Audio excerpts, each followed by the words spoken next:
자, 그리고 기도는 하나님의 영광을 위해서 하고, 두 번째로는 나의 축복을 위해서 하는 겁니다. 내가 축복을 받기 위해서 기도를 하는 겁니다. 사실은 내가 축복을 받는 것 자체가 하나님이 기뻐하시는 일이고 하나님 영광 받으시는 일이에요. 연결되어 있는 거예요. 그러나 구별하면은 나 입장에서는 내가 복을 받는 것도 기도의 굉장히 중요한 이유인데, 기도를 하면은 어떤 축복을 받을까요? 기도를 하면은 받는 제일 큰 축복은요, 기도하면서 하나님과 가까워지는 겁니다. 기도하면서 받는 제일 큰 축복은 기도하면서 내 신앙이 자라는 겁니다. 자, 제가 한번 여쭤볼게요. 예수님 오병이어의 기적을 행하셨잖아요. 자, 우리가 기도에서 두 가지 은혜가 있는데, 하나는 내 신앙이 자라는 것이고, 또 하나는 기도가 응답되면은 이루어지는 축복이 있잖아요. 뭐 사업을, 넘어져가는 사업을 일으켜달라 그랬는데 일으켜주면은 그거 축복이잖아요. 근데 기도하는 동안 주님과 가까워지고 신앙이 뭐 체험이나 어쨌든 신앙이 좋아지잖아요. 두 가지가 축복인데, 신앙이 좋아지는 게 훨씬 더 큰 축복이라고요. 제가 여쭤보려는 게 이겁니다. 예수님이 오병이어의 기적을 행하셨잖아요. 그럼 여러분 생각에 오병이어의 기적을 행한 자리에서 배고팠는데 그 떡을 먹은 것이 큰 축복입니까? 그걸 보고 예수님이 구주라는 걸 믿게 된 것이 큰 축복입니까? 뭐 비교할 필요도 없죠. 믿게 된 거죠. 심지어 오병이어의 기적 일어나는 사건에 못 가서 난 떡은 못 먹었어요. 근데 소문을 듣고 와, 그 사람은 진짜 메시아구나 하고 내가 믿었으면은 떡 실컷 먹고 안 믿은 사람보다 안 먹고 믿은 사람이 더 축복이잖아요. 그러니까 기도는 기도하면서 하나님과 가까워지는 거, 기도 응답을 통해서 내가 믿음 자라는 게 더 큰 축복이에요. 훨씬 더 큰 축복이에요.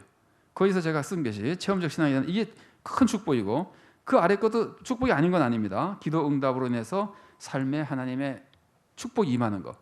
그럼 그걸로 뭐 합니까? 그걸로 더 크게 하나님을 섬기면 되잖아요. 하나님의 영광을 위해서 살면 되거든요. 그래서 하나님은 우리들에게 기도의 길을 열어주신 것이 당신이 축복을 받으시고, 영광을 받으시고 우리들에게 복을 주시기 위해서입니다. 그리고 나라고 하면은 내가 축복받는 거지만, 우리라고 할 때 우리 옆사람, 우리 이웃에게는 하나님의 은혜를 보여준다고 제가 썼습니다만, 보여주면은 그 사람이 은혜를 받게 되잖아요. 그 사람들이 은혜를 끼쳐주기 위해서입니다. 우리는 기도 응답을 통해서 다른 사람들에게 하나님의 사랑과 권능을 보여줄 수 있습니다. 하나님의 사랑과 권능을 보여주는 것은요, 전도의 가장 중요한 방법이에요. 예수님이 어떻게 전도하셨습니까? 병 고쳐주면서 전도하셨잖아요. 제자들을 전도하러 보낼 때는 뭘 주셨습니까? 귀신을 쫓아내고 병을 고치는 권능을 주셨어요. 마태복음 10장이 전도 파송 설교인데, 파송 설교하기 전에 예수님이 1절에서 나온 예가 그 얘기예요. 권능을 주셨다 그래요. 제자들에게 귀신을 쫓아내는 권능을 주시고 이제 말씀하시는 겁니다. 너 가서 귀신도 쫓아내고 병도 고쳐주고 그러면서 복음을 전하라 그래요. 근데 귀신 쫓아내는 것이, 아니 병 고치는 것이 그 사람을 행복하게 해주는, 그 사람의 몸을 고쳐주는 것보다 더 중요한 것은 하나님의 권능을 보여주는 겁니다. 그래서 우리 믿음의 기적은 두 가지 목표가 있다면은, 가장 큰 목표는 하나님을 알고 믿게 하는 겁니다. 하나님의 능력을 보여주는 거예요. 예수님의 기적도 제일 큰 목표는 예수님 메시아라는 것을 알려주고 믿게 하는 겁니다. 두 번째 목표가 사람에게 행복을 주는 겁니다. 그래서 우리가 하나님께 기도해서 기도 응답이 되면은, 다른 사람들이 우리가 기도 응답되는 걸 알고 나면은 그 사람들이 예수님을 믿을 수 있게 되는 거예요. 그래서 그 하나님의 권능을 보여주는 거는 그 사람들에게 가장 큰 은혜를 끼쳐주는 길이에요. 믿음이라는 은혜를 끼쳐주는 길이니까. 전도 방법도 여러 가지 방법이 있지만, 아는 분에게 전도할 때는 어려운 일이 있다 그러면은 이렇게 말을 하면은 대부분은 싫어하지 않아요. 그러면 제가 그걸 위해서 기도하겠다고. 그걸 위해서 기도한다 그러는데 싫어하는 사람 별로 없어요. 요새 이제 수능이나 이렇게 입학이 가까워졌잖아요. 그러면 이제 뭐라 그러죠? 수험생이 있는 가정에 있으면은, 그 고3 뭐 아이 있지, 아니면은 뭐 요번에 학교 가려고 그러는 자녀 있지, 그러면 내가 기도할게. 속으로 떨어지면 어떡하나 그런 생각하지 마시고 기도해 줄게. 그래서 기도하면은 그 사람이 싫어하는 사람은 제가 볼 때는 거의 없는 것 같아요. 기도해 준다 그러면 좋아하고, 그러고 합격이 되면은 그 사람의 마음이 많이 열리죠. 한편으로는 뭐 우리 아들이 잘나서 합격했다고 그래도 기도하는 것에 대한 그것이 남아 있거든요. 그래서 이게 전도할 때도 기도 응답이 굉장히 중요한 역할을 할 수 있습니다. 그래서 우리가 하나님께 기도하는 중요한 목표 중에 하나는 이웃에게 은혜를 끼쳐주는 겁니다. 하나님의 은혜를 보여주고. 자, 그리고 이제 거꾸로 기도를 해야 되는데, 기도가 만일 없으면은 신앙이 무너지고 교회가 사라집니다. 왜 교회가 사라진다고 말씀 제가 지금 소개하고 있느냐면은 예수님이 성경에서 이사야서가 그 얘기를 했고 예수님이 인용해서 하신 말씀이 내 집은 만민이 기도하는 집이라 그러잖아요. 그런데 이 말씀에서요 두 가지가 중요합니다. 내 집은 만민의 기도하는 집이라고 했을 때 만민이 굉장히 중요합니다. 이게 이사야 56장 7절에서 인용하신 말씀이거든요. 이사야 56장을 읽어보면은 이거는 만민이 더 중요해요. 기도하는 집이 중요한 게 아니라 만민이 중요해요. 이방인들이 다 와서 기도할 것이라는 설명하고 있는 거거든요. 그러니까 만민도 굉장히 중요한데 예수님이 지금 성전을 깨끗하게 하실 때도 배경을 살펴보면은 만민이 굉장히 중요해요. 왜냐하면은 이스라엘 사람들이 지금 성전에서 장사하는 사람들이 어디서 장사하느냐면은 성전의 지역 중에서 이방인의 뜰이라는 곳에서 장사합니다. 그럼 이방인은 기도를 못 하잖아요. 장사꾼들 때문에. 이방인의 장사를 다 가로막고 있는 거예요. 그래서 예수님이 만민이 기도하는 집이라는 말씀을 하시면서 다른 사람의 기도 막는 것을 꾸짖고 있는 의미도 거기 들어있어요. 그 다음에 기도하는 곳에서 장사하면서 풍류를 취하고 그런 세속적으로 만들어 놓은 것도 꾸짖으시고 그런 메시지가 같이 있는데 우선 우리가 오늘 특별히 생각하려고 하는 것은 기도하는 집이라고 했잖아요. 기도가 없어지면 뭐가 되는 거예요? 성전이 아니죠. 교회는 하나님께서 기도하기를 원하시는 건데 교회에서 기도가 사라지면은 교회가 아닌 거예요. 그러니까 기도가 없으면은 예배가 없는 거나 마찬가지입니다. 예배가 없거나 마찬가지로 하나님 말씀이 없거나 아니면 기도가 없으면은 다른 것이 있어도 기도가 없으면은 교회 본질이 기도가 있어야 되는 것인데 기도가 없으니까 아무리 사람들이 모여서 다른 짓을 해도 교회가 아니라는 말이죠. 그래서 교회가 사라지는 겁니다. 교회가 약해져서 사람이 뭐 500명 모이다가 뭐 이렇게 줄어서 사람이 없어져서 약해질 수도 있지만 오히려 사람들이 더 많이 모여도 기도 대신에 맨날 와서 댄스 파티하고 뭐 먹고 마시고 놀고 그러면은 아무리 많이 모여도 교회가 아니잖아요. 그래서 기도가 없어지면은 교회는 사라지는 것이 되는 겁니다. 예수님께서 이 제가 성전 정화한 사건의 배경을 조금 길게 말씀을 좀 드리겠습니다. 이 기도에 대해서 우리가 좀 기도에 대해서 예수님이 얼마나 중요하게 생각하시는가를 아는 데 도움이 되기 때문에 이게 순서가 복음서마다 기록이 조금씩 다르기 때문에 우리 잘 아시는 대로 마가복음에 있는 거로 제가 말씀을 드리겠습니다. 마가복음을 보면은 예수님이 예루살렘 성전에 입성하시고 우리가 말하는 종려주일에 그날 성전을 한번 쫙 훑어보시고 나오셨어요. 저녁 때라 성전을 딱 훑어보시고 나오셨어요. 그 다음 날 아침에 성전으로 가시면서 시장하셔서 무화과나무를 보셨어요. 무화과나무에 가봤더니 먹을 게 없어요. 그래가지고는 무화과나무를 저주하시죠.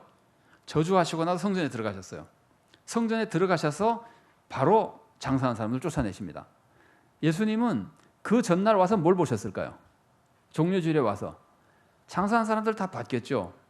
그리고 예수님 마음이 어떤 마음이었을까요? 얼마나 안타깝고 뭐랄까 이걸 예수님 마음 우리가 표현을 잘 할 수는 없지만 인간적으로 보면 정말 괘씸하고 하나님의 성전을 저렇게 하는 다른 사람 기도를 막 가로막는 저 인간들 그 마음을 품고 예수님이 나가셨거든요. 그리고 그 다음 날 오시면서 무화과나무를 가서 보시고 무화과에 열매가 없다고 무화과나무를 저주하셨잖아요. 그리고 성전에 가서 이 장사하는 사람을 다 쫓아냈어요. 그리고 다시 왔다가 그 다음에 오는데 무화과나무가 보니까 다 말라 있어요. 그러니까 제자들이 물어봤습니다. 무화과나무가 말랐네요, 선생님. 그러니까 예수님이 이제 이렇게 볼 수 있습니다. 예루살렘 이 무화과나무를 저주한 사건은 우리들에게 무슨 교훈을 주냐면은 너희 신앙생활에 열매가 없으면 너희도 이렇게 된다 그거잖아요. 그러면 무화과나무가 말랐습니다. 그러면은 예수님이 뭐라고 말씀하시는 게 맞느냐면은 너희 잘 봤지? 너희들도 신앙생활에 열매가 없으면 너희도 이렇게 된다. 이러면 딱 맞아요.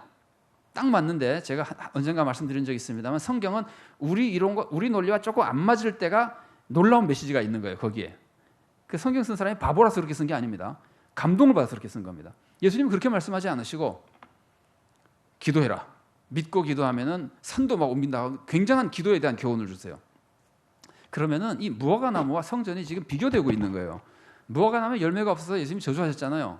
그러니까 성전 예수님이 막 꾸짖으시잖아요. 성전에서 사람들을 막 꾸짖으시면서 내 집은 만민의 기도하는 집이라 그랬는데 지금 성전에 뭐가 없는 겁니까? 기도가 없는 거 아니에요. 그래서 예수님은 성전에 열매가 있어야 되는데 성전의 열매는 기도다라는 것을 거기서 그 정도로 보여주시고 무화과나무 앞에서 보여주시는 거예요. 너희들이 기도해야 된다는 걸 가르쳐 주시는 거예요. 그래서 예수님께서 무화과나무 저주하신 사건은 예수님은 뭐 모든 것의 주인이시기 때문에 저주하셔도 됩니다. 그런데 저주하시면서 보여주는 것이 이게 소위 행동 예언이라는 거거든요. 너희 열매 없으면 망한다는 말만 한마디 하는 것이 아니라 무화과 나무를 저주해서 막 말라버리는 것을 보고 사람들이 두려운 마음이나 굉장한 어떤 그 감동을 받았을 때 메시지가 열매 맺어야 된다고 하는 것인데, 열매라고 말하지 않고 기도해야 된다고 가르치는 거예요. 그러니까 교회는 기도라고 하는 것이 하나님이 정말 귀하게 보시고 요구하고 계시는 교회 신앙생활의 열매인 겁니다. 그러니까 꼭 있어야 되는 열매인 것입니다. 그래서 그 교회에 기도가 없으면은 교회가 아니다, 뭐 이렇게 말할 수도 있고, 그다음에 기도는 하나님을 영화롭게 하는 것일 뿐 아니라, 내가 복을 받는 것일 뿐 아니라, 이웃에게 은혜를 끼쳐주는 것일 뿐만이 아니라 교회를 살리는 길입니다. 자, 기도가 교회를 살리면은 교회가 누구를 살리죠? 교회가 나도 살리고 세상도 살리잖아요. 교회가 제대로 돼 있어야 세상을 구원하잖아요. 교회가 제대로 돼 있어야 내가 교회를 통해서 신앙생활을 하잖아요. 제대로 하잖아요. 그러니까 우리가 교회에서 기도하면서 교회를 살리는 것은 결국은 하나님의 뜻을 이루어가는 가장 위대한 모습이 될 수 있는 겁니다. 그래서 그 기독교 역사상 가장 그 훌륭한 설교자라고 대충 사람들이 얘기하는 분이 영국의 스펄전 목사님이라는 분이거든요. 굉장히 훌륭한 분이었다 그래요. 그런데 스펄전 목사님이 그 섬기는 교회에 많은 사람들이 견학도 오고 그래요. 자기가 신앙생활에 도움을 받기 위해서. 스펄전 목사님이 오는 사람들에게 우리 교회 보일러실이라고, 우리 교회의 모든 에너지원이다, 이런 뜻으로 말하는 거예요. 우리 교회 에너지원이라고 소개해 주는 것이 있는데 그게 기도실이랍니다. 대부분 가면은 늘 사람들이 모여서 기도하고 있고 이제 이랬다 그러는데, 우리 교회 기도하는 것 중에서 제가 굉장히 개인적으로 고맙게 생각하는 건 뭐냐면은 예배를 위한 중보 기도회 있잖아요. 사실은 제가 먼저 섬기던 교회에서는 예배를 위한 중보 기도를 예배 시간에 그냥 같이 했어요. 왜냐하면 1부 때 다 예배 드리고 와가지고 2부 예배 시간에 심지어 이렇게 돼 있어요. 묵도 시간에는 묵도 시간을 위해서 기도하고, 그 시간 따라가면서 1시간 내내 예배 시간을 따라서 기도하기도 하고 그랬어요. 근데 이제 처음에 열심히 그렇게 하다가 나중에는 성도님들이 너무 바빠져가지고 교회 활동도 많고 그래서 한 1, 2년 정도는 했을까 모르겠는데, 어쨌든 예배를 위해서 기도하는 것이, 스펄전 목사님 같은 경우도 그런 얘기가 있습니다.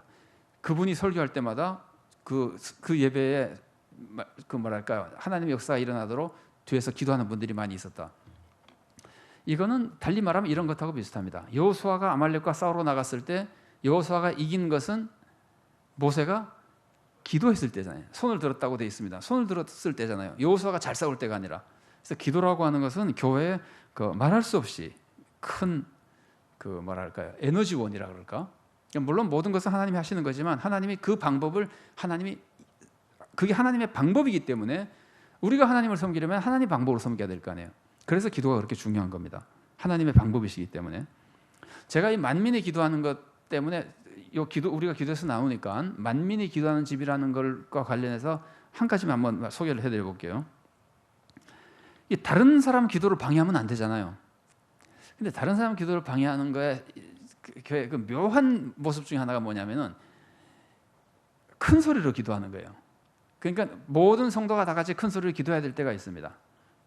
그 통성으로 같이 기도하자고 해서 하고 뭐 그럴 때는 일부러 악기로 소리까지 같이 내면서, 너무 큰 소리로 하면 옆에 사람이 들리면 또 곤란하니까 뭐 여러 가지를 하면서 큰 소리로 기도하는데, 그렇지 않은 경우에 이제 대표적인 경우가 새벽 기도 같은 데잖아요. 새벽 기도회가 끝나고 이제 어떤 분은 30분, 어떤 분은 20분 이렇게 조용히 자기 기도를 하잖아요. 사람도 안 많고. 그러니까 그때는 큰 소리로 기도하면은 남들에게는 좀 기도가 방해가 될 수도 있거든요.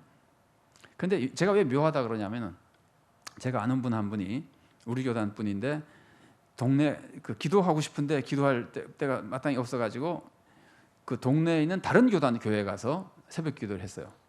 다른 교단에 기도를 가서 하면서 이분은 방언 연사를 받은 분이라 기도하다가 방언을 기도하고 그랬더니 관리 집사님이 조용히 오더니 우리 교회는 이런 거 안 하거든요. 나가주세요. 그런 교단이, 방언을 굉장히 싫어하는 교단도 있습니다.